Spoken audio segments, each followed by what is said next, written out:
Andrew Tate, aka Top G, has never hit the bottom like this.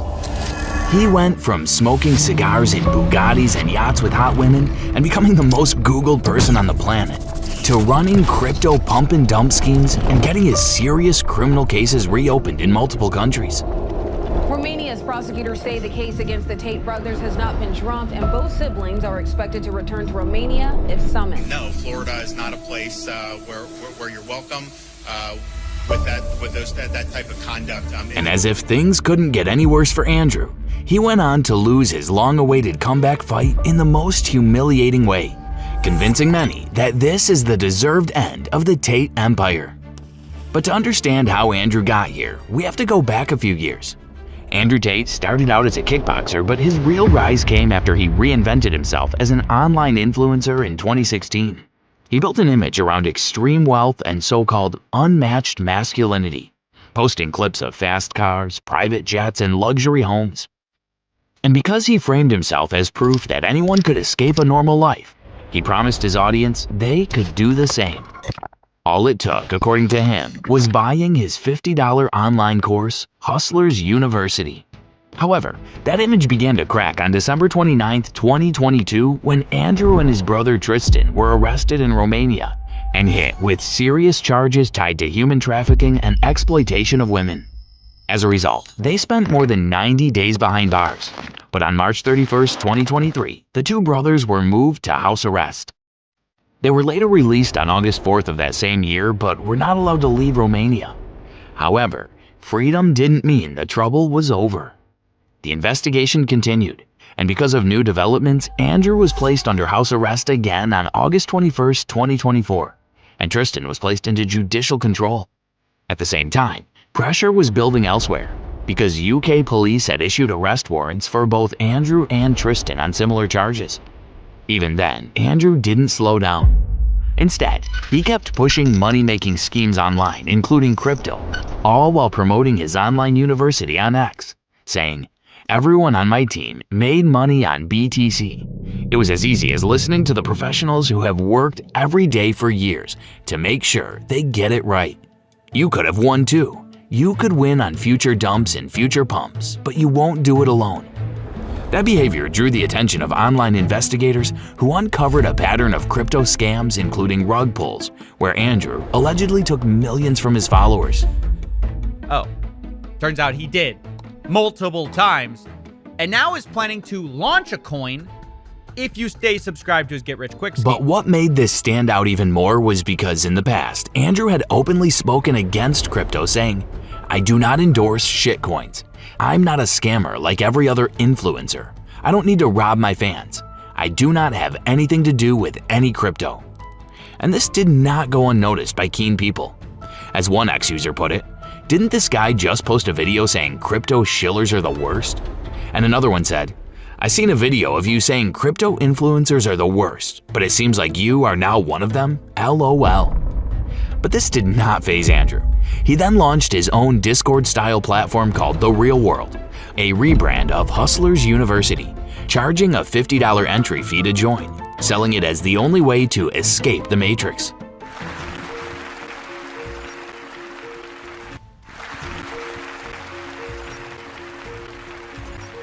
Ladies and gentlemen, esteemed faculty, proud parents, and most importantly, the incredible graduates of the Matrix University. A shortcut to wealth and freedom. At this point, Tate had clearly abandoned his earlier criticism of crypto because tied directly to the platform was its own digital token. He pushed it hard, promising huge profits for members.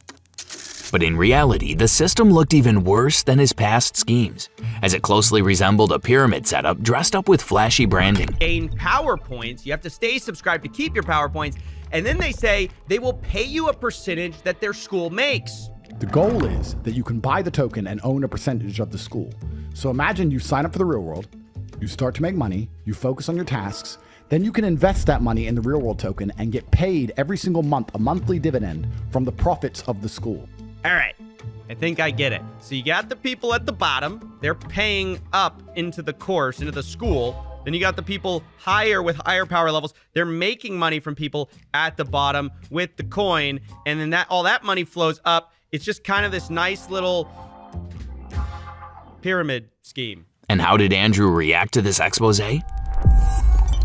CoffeeZilla is a bitch. This is my statement to you, CoffeeZilla. You're a fucking pussy. I guarantee I drink more coffee than you, meaning you're a fraud to begin with. You're doing this little breakdown, this investigation. You just emailed me. However, this would be the least of Andrew's worries, as things would go downhill from there. The first major blow happened on November 25th, 2024. On that day, the Real World platform was hacked, and the chat logs of more than 800,000 users were leaked to the public. Along with the messages, the breach also exposed the personal email addresses of around 325,000 people. And what made it even worse was how avoidable it seemed, as the hackers later said the platform's security was hilariously insecure, a detail that many online joked matched Andrew's image. As one ex-user said, hilariously insecure, just like the top G himself. In response, Andrew tried to downplay the situation on Twitter while also using this opportunity to promote his platform even further. We hacked his school and saw the chats of his 800K members. The chats are public? You literally just bought a membership and logged in and read the rooms? Call that a hack? What's 800,000 times $49 a month? Oh wait, you bought a membership. What's 800,001 times $49 a month? We are huge because we work. Everyone makes money inside of the real world. Join us at jointherealworld.com. But what Tate didn't mention was that the hack didn't just expose public chat rooms. It also included logs from private servers, and that detail changed everything. Suddenly, scammers had access to a massive list of users who had already proven they were willing to pay money for Tate's program. Many of them were likely interested in crypto too, which made them perfect targets for future scams. Yet it didn't stop there. In private chats, some users had shared personal details about their lives, information that could now be used for blackmail, extortion, or identity theft. But none of that seemed to matter to Tate, as he showed no concern for the people affected. The only thing that appeared to matter to him was finding the next way to make even more money. A point perfectly summed up by the reply under his tweet. You make $40 million a month off super simp subscriptions, and you still need to rug 5 new shitcoins on stream every week? While Tate was happy to ignore the chaos his platform caused, he couldn't ignore what happened next because less than a month later the trouble followed him into a courtroom. On December 18, 2024, a London court ordered the Tate brothers to hand over more than £2 million after ruling against them in a tax evasion case. This time, it hit where it hurt most, his money. And just like always, Tate went online blaming the Matrix, saying, "First, they labeled me a human trafficker, yet they couldn't find a single woman to stand against me. When that narrative crumbled, they turned to outright theft, freezing my accounts for more than 2 years and now seizing everything they could. This is not justice, it's a coordinated attack on anyone who dares to challenge the system. Speak against the Matrix and they'll come for your freedom, your reputation, and your livelihood. This raises serious questions about the lengths authorities will go to silence dissent." But then something happened that almost no one expected. On January 14, 2025, a Romanian court lifted the Tate brothers' house arrest, meaning they were finally free to leave their home. However, there was a catch. They were not allowed to leave Romania under any circumstances. Even so, after being confined for so long, simply stepping outside again likely felt like a win. But that relief didn't last. Before they could settle back into normal life, another serious threat appeared. On February 10th, an American woman filed a lawsuit against Andrew and Tristan, accusing them of luring her to Romania under false promises tied to adult work. Given the brothers' history and the cases already hanging over them, this new accusation could have easily sent them right back to house arrest, or worse. Surprisingly, that's not what happened, because just weeks later, on February 27th, the Romanian courts suddenly gave the Tate brothers permission to travel freely anywhere in the world. No restrictions, no limits. And they didn't hesitate, because almost immediately they left Romania and headed straight to the United States. That decision sent the internet into overdrive as people began claiming that the cases against Andrew and Tristan in Romania had been dropped. But that wasn't true. The investigations were still active, which only made the situation feel even stranger. Because if nothing had changed legally, then why had everything suddenly changed in practice? Romanian authorities had spent years keeping the brothers confined to the country. Then, without a clear public explanation, they were suddenly free to leave. It didn't make sense on its own.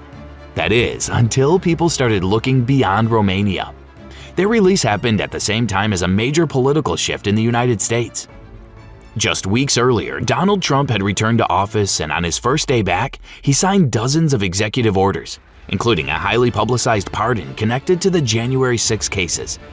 Not long after, rumors began spreading that the new administration had quietly applied pressure on Romania to ease restrictions on the Tate brothers. However, no official statements confirmed this, and when asked about it, Andrew and Tristan stayed silent. Why are you guys here? Can you tell us? Why are you here in Florida? Still, the timing raised some concerns, and for many watching, it felt like too much to be written off as a coincidence. This is also because the brothers had already made their political stance very clear. For a long time, they had openly supported Trump and never held back online. Andrew even went as far as attacking the Danish Prime Minister in a tweet while backing Trump's idea of buying Greenland. He said, "You don't want any kind of war with Trump. Give us Greenland immediately and thank your lucky stars we don't take Copenhagen, pussy." Because of that, the rumor that Trump might have stepped in didn't seem impossible. However, when questioned directly, Trump denied knowing anything about the Tate brothers at all. Accused rapists, human traffickers, not thought of as good people in many circles. Did your administration pressure the Romanian government to release them, and if so, why? I know nothing about that. I don't know. You're saying he's on a plane right now? He's back. They already. Yeah, I just know nothing about it. We'll check it out. We'll let you know. Though not everyone believed him. As one user put it, "I know nothing about that" is Trump's standard lie. And another one agreed. It was Amy Gleason. Whether Trump played a part or not, Andrew was just glad to be finally out of Romania. He even expressed his desire to stay in the US for a long time. What Andrew didn't expect was that some people in the US actually wanted him to stay put, just not for the reasons he hoped. This is because after landing in America, Andrew and his brother quickly headed to Florida. It made sense. They likely saw it as friendly territory, a Republican stronghold where they could blend in and lay low. But that plan didn't go as expected, as Florida's governor made it clear he wasn't interested in welcoming two men facing serious trafficking allegations into his state. You're welcome with that type of conduct in the air. And I don't know how it came to this. We were not involved. We were not notified. I found out through the media that this was something Publicly, he pushed back against the idea of the Tates settling there, sending a clear message that they weren't wanted. At first, it seemed possible this was just political talk, as the governor may have simply been protecting his image, making noise without intending to take real action. That's likely what Andrew and Tristan were counting on. But they were wrong. The state didn't stop at words. Florida's government moved forward with an investigation, and the opposition became very real. The state's Attorney General, James Uthmeier in particular, has been outspoken about his stance against the brothers. They've gone public, joking around saying, oh, what is the age of consent in America? 15, 16, 17, oh, we can't remember. That's absurd. That is horrific. And anybody that's going to defend, that practice is on the wrong side of me, that's for sure. He also released a statement to formally announce the state's plan to investigate the brothers and bring them to justice. For Andrew, this was a crushing blow, as he truly believed that once he left Romania, he was finally safe.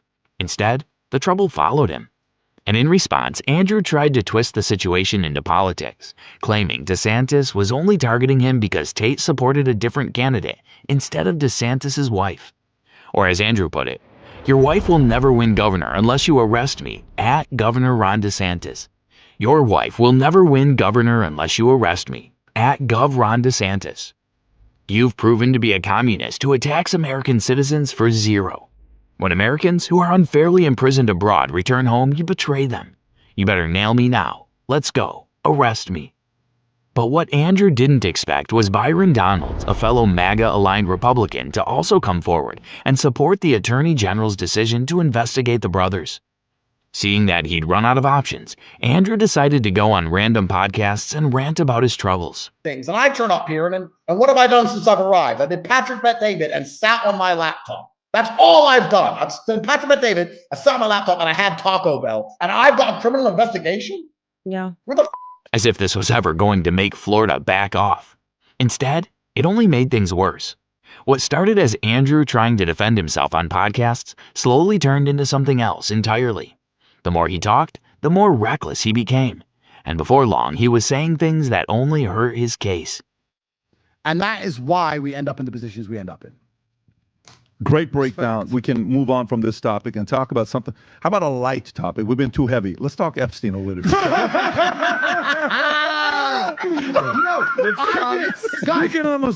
I get more hate than Epstein does. You know this human trafficking crap? Yeah. They hate on me more with no convictions, not a single picture of a victim, not a single girl on the news saying I hurt her, zero. I get more hate than Epstein. He was full of webcam. They don't care. They've never cared. Why me? So when I see the Diddy things, a slave is like, he's a disgusting piece of shit, he's a disgusting piece of shit. I sit there and go, wait. I don't know Diddy, never spoken to him. I'm not defending him, because what they're about to say is, Andrew Tate, sex trafficker, defend sex trafficker. No, what I'm saying is, they've decided to wreck him. I don't know his side of the story. He may be guilty. His side of the story might be, yeah, I did it, but so did this guy. Though all of this is nothing compared to him claiming that authorities can't arrest him because he wipes his phone every night. trafficker? You think I'm not versed? You think I'm not ready? I'm a Navy SEAL in this shit. Come get me, raid my house, take my stuff. You think I sleep with a full phone full of evidence? You think I don't wipe my phone every night? You think I'm dumb? Come get me, arrest me. Let's do this all over again. I've done it for 4 years in Romania. You think I'm scared of your state jail after an Eastern European gulag? I'm staying right here. With the Florida government going public that they were digging some dirt on the Tate brothers, this inspired people to take matters into their own hands and find the truth. But what they found was horrific. In early March, an old clip of Andrew resurfaced and quickly spread online. In the video, he's seen pinning a girl to a bed and hitting her with a belt while telling her to confess her love for him. As expected, the footage shocked viewers considering that the girl, Vivian, was only a teenager and Andrew was 25 when the video was shot. So I understand. Show everyone how pretty you are. Get on your knees and show everyone how pretty you are. Put the camera off. Show everyone how pretty you are. Show the camera your tattoo. What does this say? Tate. Why does it say Tate? Because I'm his whore. You are my whore. Yes. Get my pimp stick. You're gonna kiss my whore. Why's your ass got a bruise on it? Because my daddy hits me. He hits you? Yes. Why would he hit you? Because I'm his whore and he does as well. She is a child, 14 or 15 when this was recorded. However, some tried to speak for Andrew, claiming that it was all consensual. Or as one user said, "Dude, I realize this is disgusting, but this was totally consensual, and this girl's kink." This is just spreading misinformation and doesn't help the overall convo.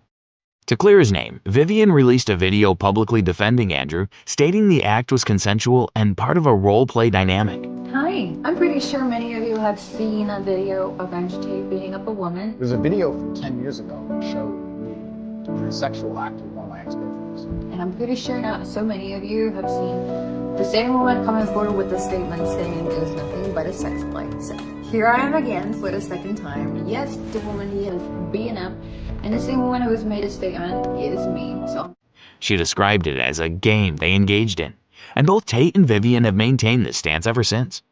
But this didn't work because Vivian was a minor at the time and could not legally consent to any of it. Additionally, messages from Tate were leaked, which showed him telling his crew to get a video from Vivian and tell her what to say. But things got even worse, as other videos of him explaining how he managed to convince girls to work for him started getting a new perspective from people who watched them. To retain 100% control of their income allowed me to make sure they were effective, because it's a super competitive industry. Don't think this is easy money. You're just going to put a girl on camera and they're going to get rich straight away. No, it's very competitive and it's very difficult. I learned every tip and trick it takes to make sure a girl... With Andrew now understanding that all the evidence is too much for him to handle, he decided to run for his life once again and go back to Romania, which he claims is to prove his innocence. Perhaps this move was to avoid getting arrested in the US. But while the Tate brothers might think they've gotten away with it, the Florida Attorney General says that the investigation is still on. And just when it seems like things couldn't sink any lower, Andrew announced a comeback fight against Chase Demore. That decision ended up stripping away whatever aura he had left. Because before the match, most people expected Andrew to win because of his kickboxing background and the fact that he had a lot to lose. As one person said, the result looks a sure thing to me. Tate isn't going to put his reputation on the line. He's fighting a bum. And another one joked, Chase looks slower than my 85-year-old grandma.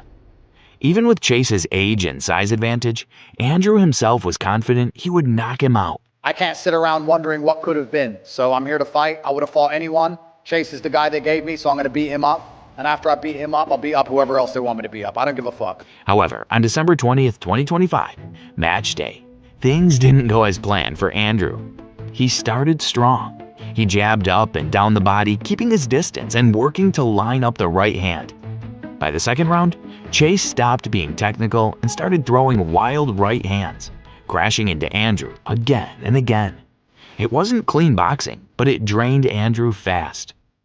And once Andrew was exhausted, Chase saw his chance and turned the fight into pure humiliation.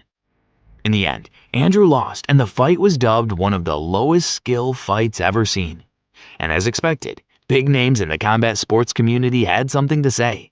Sean Strickland didn't hold back as he posted on X, "Told you all Andrew Tate was a bitch.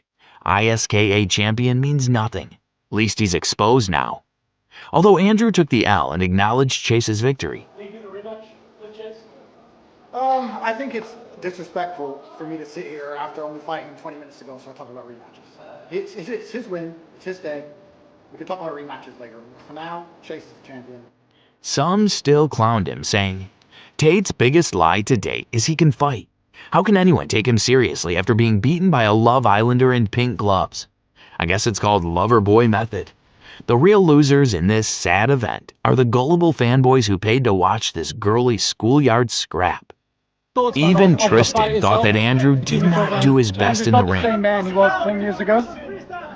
He's a lot older than he was. I think it showed in the ring.